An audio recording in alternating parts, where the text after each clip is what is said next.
I sold my family's land in Jamaica to pay for my daughter's entire lavish wedding in Atlanta.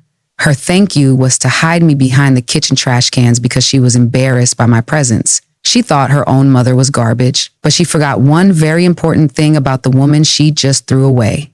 And I was about to remind her. Before I begin, thank you for being here, for being part of this community. If you believe in the power of a woman finding her voice and reclaiming her dignity, you are in the right place. Please let me know in the comments where you're listening from. It means the world to me. Now, let me tell you what they did to me. My name is Augusta Blackwood. At 71, my life was a quiet study in contentment, rooted deep in the rich red soil of Portland Parish, Jamaica. My home, a sturdy cottage painted the color of a ripe mango, sat nestled in the hills overlooking Port Antonio, its veranda catching the morning mist that rolled off the Caribbean Sea. This was my kingdom, a kingdom measured not in acres, but in the scent of night-blooming jasmine, the taste of the starfruit I picked from my own tree, and the profound, unbreakable peace that settled over the blue mountains at dusk. My days were a gentle rhythm of routine and love. I tended my garden, a riot of hibiscus, ginger lilies, and bird of paradise that was the envy of my neighbors. I cooked, the scent of pimento and thyme, a constant comforting presence in my kitchen, and I prayed, my faith as steady and as deep as the sea I watched from my porch swing.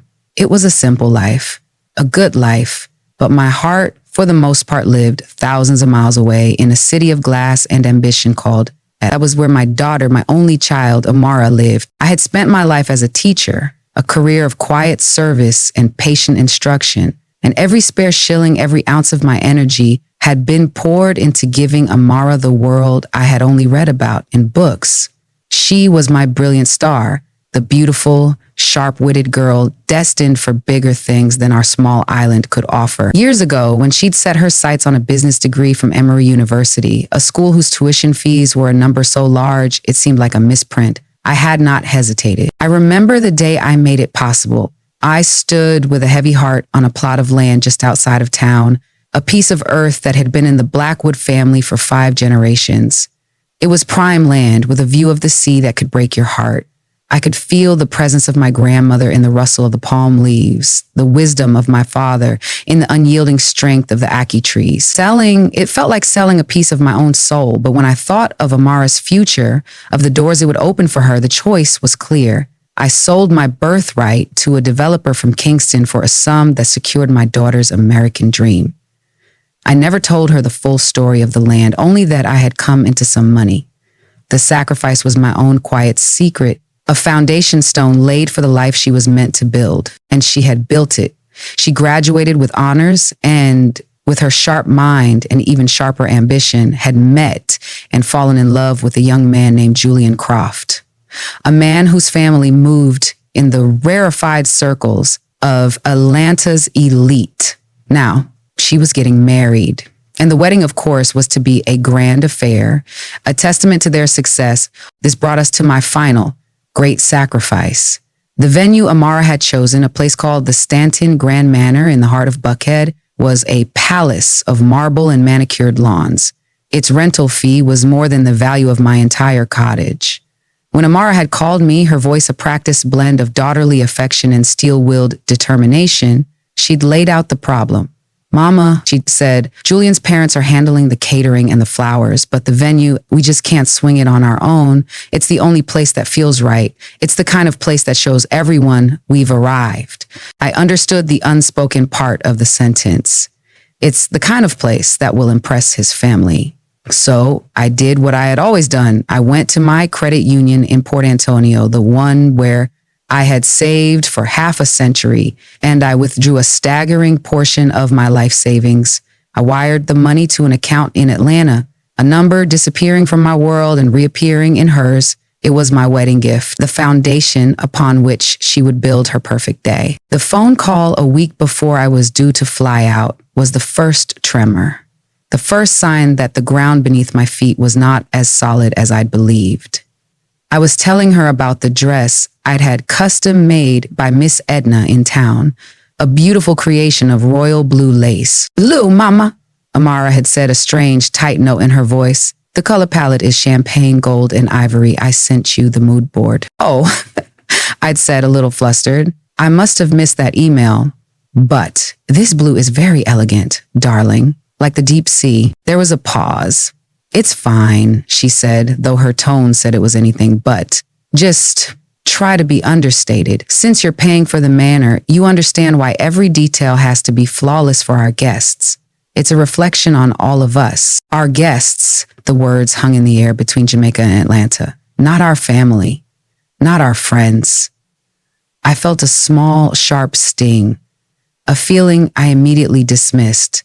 She was a bride, stressed and anxious. It was my duty as her mother, as the quiet, steady foundation of her life, to be nothing but supportive. I booked my flight from Kingston, packed my beautiful deep sea blue dress, and carried a heart so full of love and pride it felt like it might burst. I was going to see the magnificent life my sacrifices had built. I had no idea I was flying towards the most profound, most public, and most devastating humiliation of my entire life. The flight from Kingston to Atlanta felt like a journey between worlds. I left behind the warm human embrace of Jamaica, the easy smiles of the airport staff, the familiar rhythm of patois, and landed in the cool, climate-controlled efficiency of Hartsfield-Jackson International Airport. The air itself felt different, thinner, faster, less forgiving. I took a taxi to the hotel Amara had booked for me, a sleek, impersonal tower of glass and steel in Midtown. My room was lovely, with a view that stretched across the city's glittering skyline, but it felt sterile, a place without a soul. I spent the morning of the wedding in a state of nervous, joyful anticipation. I steamed my royal blue lace dress until it was perfect. I styled my silvering hair into an elegant chignon and applied my makeup with a steady hand. Looking in the mirror, I saw a woman of 71, her face a map of a life lived with love and purpose. I saw a mother ready to witness her daughter's greatest joy. The taxi ride to Buckhead was another transition. The buildings grew grander, the streets wider, the shops bearing names I only knew from glossy magazines. We finally turned into a long, winding driveway, and there it was. The Stanton Grand Manor. It was even more magnificent than the pictures. A sprawling, white-columned mansion that looked less like a house and more like a monument to wealth itself. My heart swelled with a fierce maternal pride. My sacrifice had bought this. My love had made this fairy tale possible. I paid the driver and walked up the stone steps, my small clutch in my hand. The heavy oak doors swung open. I was met not by my daughter, not by my future son-in-law, but by a young woman with a severe haircut and a clipboard. "Welcome to the Croft Williams wedding," she said, her smile not reaching her eyes. "Name?" "Augusta Blackwood," I said, my own smile warm. "I'm the mother of the bride." Her eyes flickered down her list. "Ah, yes, Mrs. Blackwood. Amara is just indisposed at the moment. Final touches. If you follow me, I'll show you to your seat." I followed her through the grand foyer, my heels clicking softly on the marble floors. We passed the entrance to the main ballroom, where I could see breathtaking arrangements of white roses and golden draperies. I could hear the gentle strains of a string quartet. But we didn't turn in, we kept walking down a long, quiet corridor, away from the music, away from the light. The corridor ended at a pair of swinging doors, the kind you see in a restaurant. The planner pushed one open. The air that hit me was warm, human, and smelled of cooking oil and disinfectant. It was the back entrance to the industrial kitchen, and there, tucked into a small service alcove just beside the doors, was a single, lonely chair. Next to it stood two enormous, gleaming stainless steel catering bins on wheels. One was for trash, the other for discarded plates and glassware. I stopped dead. I think there's been a mistake," I stammered, my voice barely a whisper. The planner's professional smile didn't waver. "No mistake. This is the place Amara designated, but this is a service entrance. My daughter expects me in the front row." "I only follow the seating chart I was given," she said, her voice cool and final. "Enjoy the ceremony." She turned and walked away, leaving me standing in the echoing corridor, my entire world tilting on its axis. I stood there for what felt like an eternity, my mind refusing to process what my eyes were seeing. This couldn't be happening. It was a prank, a terrible, cruel joke. Any moment, Amara would come running down the hall, laughing, and lead me to my rightful place. But she didn't. The string quartet in the distance swelled, signaling the start of the ceremony. Guests I could hear were being seated, and I was here, alone. Just then, Amara appeared, rushing through the swinging doors from the other side. She wasn't laughing. Her face, a mask of perfect makeup, was tight with fury. She wasn't wearing the radiant glow of a bride, but the cold fury of someone whose meticulous plans had been threatened. "Mama," she hissed, grabbing my arm, her fingers digging into my lace sleeve. She pulled me further into the alcove as if hiding me from view. "What are you doing? I thought the planner would have seated you by now." Tears pricked my eyes. "Amara, darling, what is this? Why am I back here?" "Julian's parents had some last-minute RSVPs from their business partners," she said, her words fast and clipped, her eyes darting nervously back towards the main hall. There was no more room. It was this or nothing. "Please, don't make a scene, you understand?" The words struck me with the force of a physical blow. It was this or nothing. My presence, my very being, was worth less than a stranger, a business partner. I, the woman who had paid for this palace, was being hidden with the garbage. I looked at my daughter, at her beautiful, expensive white gown, at the diamonds sparkling at her throat, and I saw a stranger. A cold, calculating stranger who had weighed her mother's dignity against social advantage and found it wanting. Her husband, Julian, appeared behind her for a fleeting second, his face a mask of handsome indifference. He saw me, saw the tears welling in my eyes, and offered only a fleeting, guilty glance before disappearing back into the party. He was a coward, and my daughter was his queen. The ceremony began. I heard the muffled vows, the polite applause, all of it filtered through the swinging doors. Throughout the next few hours, I was subjected to a unique and constant torture. The whoosh of the doors opening and closing, the sharp, jarring clatter of waiters scraping uneaten food from plates into the bins beside me, the greasy smell of kitchen exhaust that clung to my beautiful dress. I was not a guest. I was an obstacle, a piece of furniture in a service hallway. I was invisible. I was erased. And from my sordid vantage point, through the crack in the doors, I could just make out the official photographer, a tall, serious-looking man named Marcus Vance, as he moved through the crowd, capturing every moment of my daughter's perfect day. To sit in a place of honor is to be seen. To sit in a place of shame is to be rendered invisible. For the next 4 hours, I learned the brutal meaning of that truth. From my exile in the service corridor, I became a ghost at my own daughter's wedding feast. I watched the celebration unfold in stolen glimpses through the swinging doors, a series of disjointed, painful vignettes. I saw Amara and Julian's first dance, their bodies moving as one under the warm glow of a crystal chandelier. I saw the toasts, heard the muffled laughter as friends and family praised their love, their success, their perfect union. Each cheer, each clap was a fresh wave of humiliation washing over me. My carefully chosen dress, the deep sea blue lace that had felt so elegant in my cottage in Jamaica, now felt like a costume for a fool. The scent of kitchen grease and discarded champagne clung to it. A foul perfume of my disgrace, the constant traffic of the catering staff became a rhythm of my isolation. They moved around me with averted eyes, their professional indifference a clear sign that they had been warned about the old woman in the corner. I was part of the scenery, no more significant than the fire extinguisher on the wall. The initial searing shock had cooled into a deep, profound grief. This was not a mistake. This was a choice. My daughter had looked at me, her mother, the woman who had sold her own history to build her future, and had decided I was refuse, fit only to be seated with the trash. The love I had poured into her my entire life had been returned with this singular, soul-crushing act of contempt. I felt a weariness so deep it settled in my bone, the weariness of a love that has been utterly, finally squandered. Then something shifted. The turning point was not a grand gesture, but a small, quiet act of human decency. A young man, a catering worker no older than my Amara had been when she left for college, came through the doors. He was carrying a heavy tray of empty glasses. He stopped, looked at me, and then at the gleaming steel bins beside me. His eyes, dark and kind, widened in disbelief. He looked back at me, and his professional mask fell away, replaced by an expression of genuine horror and sympathy. He put his tray down on a nearby counter, poured a glass of water from a pitcher, and walked over to me. He crouched down slightly, so he was at my eye level. "Ma'am," he whispered, his voice full of a respect I had not been shown all night. "I am so sorry. No one should be sitting here. He offered me the glass of water.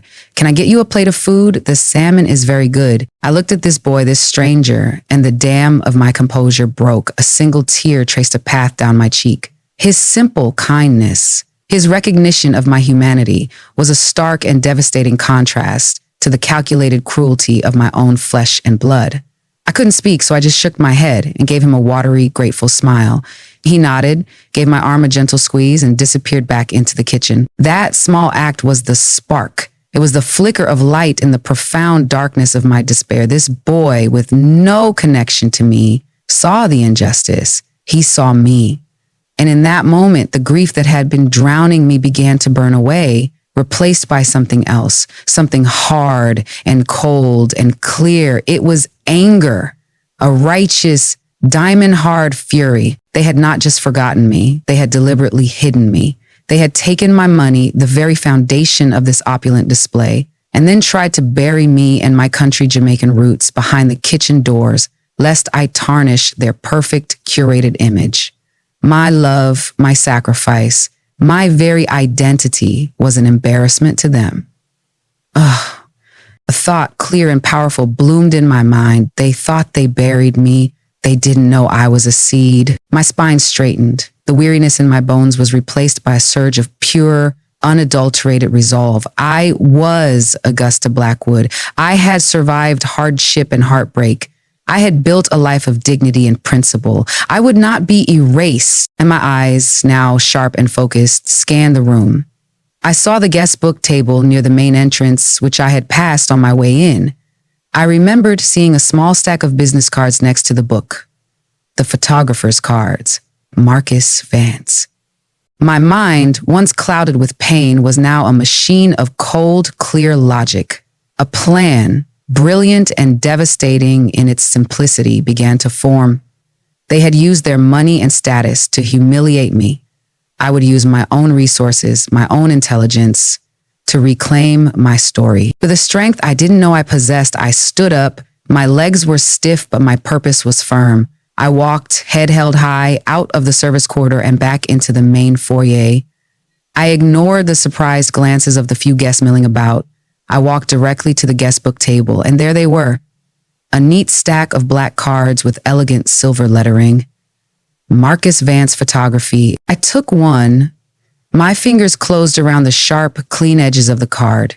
It felt like a weapon. It felt like a key. Holding it in my palm, I turned and walked out of the grand doors of Stanton Manor, leaving my daughter's perfect party behind without a single backward glance. I was no longer a victim. I was a client, and I was about to commission the performance of a lifetime. The morning after the wedding, the city of Atlanta felt different. The sterile gleam of the skyscrapers no longer seemed intimidating. It seemed like an arena, a place of commerce and contracts, a place where power could be wielded by anyone with the right currency and a clear objective. I sat in my quiet hotel room, the photographer's business card lying on the polished desk beside the telephone. The time for tears was over. The time for grief had passed. It was time for business. I did not call Marcus Vance in a state of emotional distress. I did not call as a wronged mother seeking sympathy. I waited until precisely 10 o'clock, a time of business, not of personal crisis. I took a deep breath, centered myself, and dialed the number. Channeling every ounce of the authority I had commanded for decades as a school teacher. I was not a victim. I was a patron of the arts, about to make a very lucrative proposition. A man's voice, professional and slightly weary, answered on the second ring. Marcus Vance Photography? Good morning, Mr. Vance, I began, my voice calm, steady, and infused with a formal Jamaican cadence that brooked no argument. My name is Augusta Blackwood. I am the mother of the bride from the Croft Williams wedding last night. There was a slight pause. I could imagine him trying to place me, perhaps picturing one of the well-dressed women from the front rows. Of course, Mrs. Blackwood, I hope you enjoy the evening. Your work is very impressive, Mr. Vance, I continued, ignoring his pleasantry. So impressive, in fact, that I would like to commission you for a separate, private, artistic project. This would be a new contract, entirely independent of the one you hold with my daughter and her husband. The weariness in his voice was replaced by a flicker of professional interest. Oh, I'm flattered, Mrs. Blackwood. What did you have in mind? This was the critical moment. I laid out my proposal with the precision of a lawyer. I would like to commission an online preview gallery of the wedding, a curated selection of images to be hosted on your website to go live immediately. I understand this is an additional service, and I am prepared to compensate you accordingly for this specific service. I am prepared to pay you 5 times your original fee for the entire wedding. A stunned silence met me from the other end of the line. I could almost hear the calculations clicking in his head. 5 times his fee for what sounded like a few hours of work setting up a web gallery. It was a life-changing amount of money for a freelance artist. 5 times the fee? He repeated, his voice now sharp with focus. Mrs. Blackwood, that is an incredibly generous offer, but my contract is with the couple. They have the rights to the images. I am not asking you to violate your contract, Mr. Vance, I said smoothly. I am sure your agreement stipulates a delivery timeline for the final high-resolution images. 6 weeks? 8? You will, of course, honor that. Deliver their USB drive of photos by mail, exactly as your contract states. My commission is for a separate product entirely, a password-protected online preview gallery, a teaser. As the client for this new commission, I would naturally have full creative control over its contents. I let the logic of it sink in. I was offering him a way to make an extraordinary amount of money without breaking his primary contract. I was exploiting a loophole with the surgical precision of a seasoned businesswoman. He was not withholding the photos from the couple. He was merely fulfilling a second, far more profitable contract first. I see, he said slowly, the brilliance and audacity of the plan dawning on him. And what images would you want featured in this preview gallery? This brings me to the second part of my commission, I said. I will need to hire you for one additional private photo shoot this afternoon if you are available at the Stanton Grand Manor. I will arrange it with the venue. The subject of the photo shoot will be me. There was another long pause. This time it was filled not with calculation, but with dawning comprehension. I knew he had seen me. A photographer of his caliber, his job is to see everything, to be a silent observer of the entire event. He would have noticed the strange, solitary woman in the fine dress, tucked away by the kitchen doors. He may not have understood it then, but he would now. Mrs. Blackwood, he said, and for the first time there was a note of genuine respect, of admiration in his voice. I am available this afternoon. Send me the details. I will wire the full payment for the commission to your account within the hour, I said. Thank you for your time, Mr. Vance. I hung up the phone, my heart beating a steady, triumphant rhythm. I had assembled my army. It was an army of one. A man with a camera and a newfound financial incentive to see the world through my eyes. My next calls were to the bank to authorize the wire transfer and then to the events manager at the Stanton Grand Manor. I explained that I was the benefactor who had paid for the venue and that I had left a personal item behind. I needed access for 30 minutes to retrieve it, and I would be bringing a photographer to document it for insurance purposes. The lie was smooth, believable. Access was granted, but my work was not yet done. Before leaving the hotel, I sat at the desk, took out a sheet of the hotel's fine stationery, and began to write. It was not a letter, it was an invoice, addressed to Mr. and Mrs. Julian Croft. With cold, clear precision, I itemized a single charge, venue rental fee for Stanton Grand Manor. Beside it, I listed the full staggering amount I had paid. At the bottom, I wrote, a gift is contingent upon the recipient's gracious acceptance. As I was not treated as a guest, but as an outcast, the gift is hereby rescinded. This amount is now considered a debt, payable in full within 30 days. I sealed it in an envelope and sent it via registered mail to my daughter's home address. The social humiliation was underway. The financial reckoning had just begun. That afternoon, I returned to the scene of my humiliation. The Stanton Grand Manor was silent, its vast, empty rooms echoing with the ghosts of the previous night's celebration. The air no longer smelled of roses and champagne, but of lemon polish and the faint, lingering scent of industrial cleaner. It was a stage after the play has ended, the illusion stripped away, revealing the cold, hard structure beneath. I met Marcus Vance in the grand foyer. He was dressed in simple black, his cameras in a heavy-duty bag slung over his shoulder. He looked at me, his expression a mixture of professional curiosity and a deep, unspoken understanding. There was no pity in his eyes, only respect.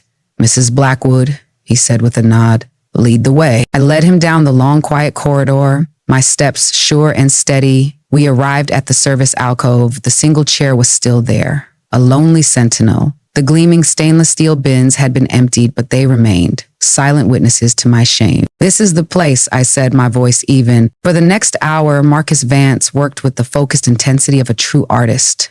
I had given him only one instruction. "I want you to capture the truth of this place, the loneliness, the disrespect, the dignity that refuses to be extinguished." He understood completely. He didn't just take pictures. He sculpted with light and shadow. He had me sit in the chair, my back straight, my hands folded in my lap, my expression serene. He shot from low angles, making the catering bins loom like malevolent steel towers. He shot through the crack of the swinging doors, capturing my solitary figure framed by the darkness of the kitchen beyond. He did close-ups of the elegant lace of my dress against the cold, hard metal of the trash bin. He took hundreds of photos, each one a silent, powerful indictment. In one series, he had me look directly into the camera. I did not look sad. I did not look angry. I channeled the collective strength of every Blackwood woman who had come before me, every woman who had faced disrespect with unwavering grace. I looked regal. I looked defiant. I looked unbreakable. In that moment, sitting on my throne of shame, I had never felt more powerful. When he was finished, Marcus lowered his camera. "I have what we need," he said, his voice quiet. "The gallery will be live by tomorrow morning." 2 weeks passed. It was the calm before the storm. I returned to my quiet life in Port Antonio, to my garden and my sea breezes. I waited. I knew Amara and Julian were on their honeymoon in the Maldives, posting glossy, sun-drenched photos on social media for all their friends to see. They were blissfully cocooned in their perfect world, unaware that their narrative was about to be stolen from them. The email arrived in my inbox on a Tuesday morning. It was from Marcus with the subject line, "Gallery is live." It contained a simple password-protected link. The frantic, hysterical phone call from my daughter came that evening just as I was watering my orchids. The sound was so raw, so full of rage and disbelief that for a moment I didn't recognize her voice. "Mama," she shrieked, the sound tinny and distorted over the thousands of miles. "What did you do? What did you do?" I held the phone away from my ear, waiting for the initial torrent of fury to subside. "Amara, darling, what are you talking about?" I asked, my voice a calm, serene island in the storm of her rage. "The photos, the wedding photos. Marcus sent us the link to the preview gallery. We sent it to everyone, to Julian's parents, to all our friends." Her voice broke on a sob of pure, unadulterated horror. "It's just you. It's hundreds of pictures of you sitting by the garbage cans. You've ruined us. You've humiliated us." I let her words hang in the warm Jamaican air. "Humiliated you?" I replied, my voice as cool and as clear as the water in the White River. "My dear, I simply commissioned a piece of performance art, a reflection on the choices that were made on your wedding day. I thought it was important to have a permanent record." But why?" she stammered, her anger collapsing into pathetic, desperate confusion. "They're horrible. They make us look like monsters." "Do they?" I asked quietly. "Or do they simply show the truth? You bought a beautiful stage, my love. You paid for a perfect story, but you wrote me out of it. So I decided to write my own, a story about a mother who flew 1,000 miles to see her daughter get married and was seated with the trash. It seems to be a very compelling story. I imagine your friends find it quite memorable." "You have to take it down," she wept. "Call him, take it down now. And what is this letter, this bill? You can't be serious." "Ah, the invoice," I said, my voice gentle but laced with steel. "I am perfectly serious. A gift requires gratitude. There was no gratitude, so there is no gift. Only a debt.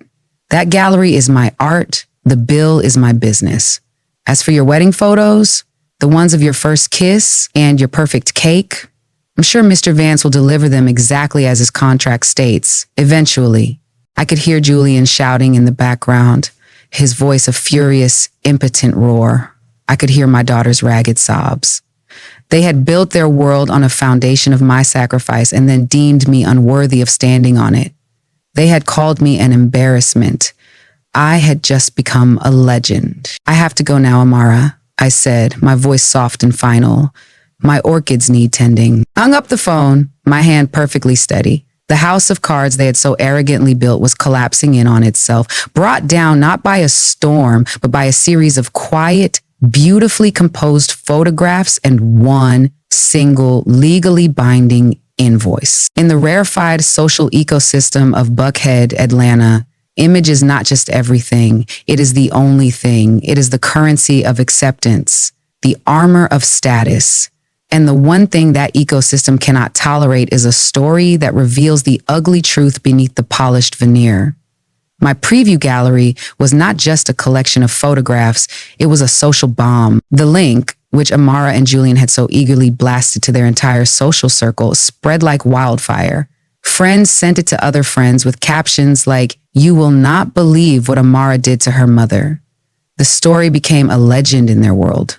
Whispered at brunch tables at the St. Regis and over cocktails at the Cherokee Town and Country Club, Amara, the beautiful bride with the perfect wedding, was instantly recast as the villain.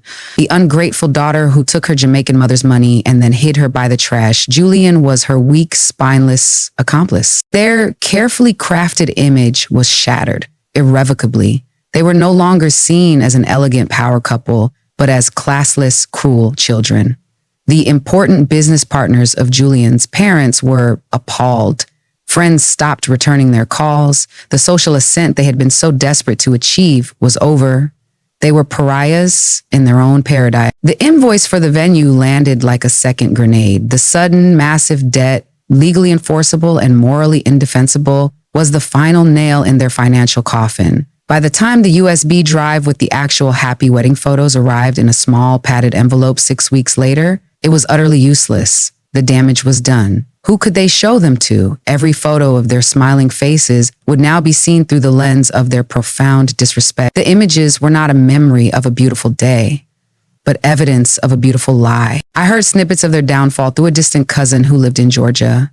The marriage, built on the flimsy foundations of social ambition and mutual vanity, crumbled under the immense weight of their new stressful reality. The public disgrace combined with the crushing debt forced them to sell their expensive home.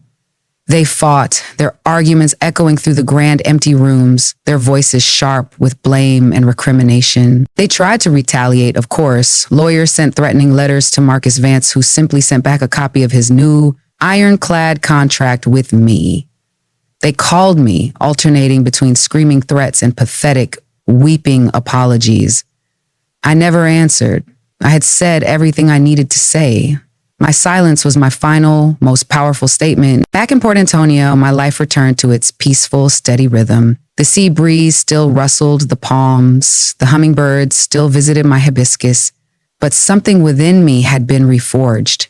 I was no longer just a mother. I was Augusta Blackwood, a woman who had reclaimed her own narrative. One afternoon, a package arrived from Atlanta. It was a large, flat box. Inside, nestled in layers of tissue paper, was a single, exquisitely framed print. It was my favorite image from the series Marcus had taken. It was a close-up of my face as I sat on my throne of exile. My expression was not one of sadness or anger. It was an expression of profound, unshakable peace, of regal defiance, of a woman who knew her own worth, even when the world tried to tell her she had none. I hung the photograph in the main room of my cottage, directly across from the front door. It was the first thing anyone saw when they entered my home.